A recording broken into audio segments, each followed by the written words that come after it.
Venez, discutons, dit le Seigneur. Si vos péchés sont comme l'écarlate, ils deviendront aussi blancs que neige. Si vous consentez à m'obéir, les bonnes choses du pays, vous les mangerez. Mais si vous refusez, si vous vous obstinez, c'est l'épée qui vous mangera. Isaïe chapitre 1, 18-20. Dans Venez, discutons, c'est un dialogue que Dieu nous demande. Notre Dieu ne se dit pas dans un monologue à sens unique. Il se révèle dans la perpétuelle nouveauté de l'échange, dans une alliance qui grandit avec la foi et l'amour.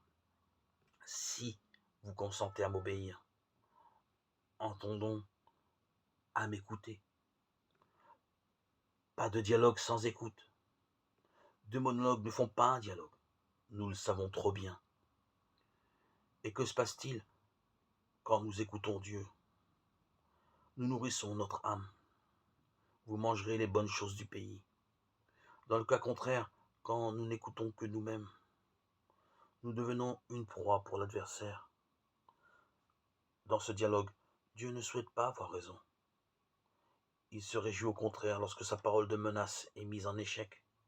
Grâce à la conversion du pécheur, il est même capable de s'émerveiller devant sa créature et de recevoir d'elle.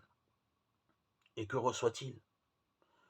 Ce qui fait déjà l'échange perpétuel au sein de la communion, qui est la joie et l'amour, de recevoir le Seigneur, qui est le pain de vie, qui s'est donné en nourriture pour dialoguer avec nous. Soyons, lorsque nous participons au repas de la Cène,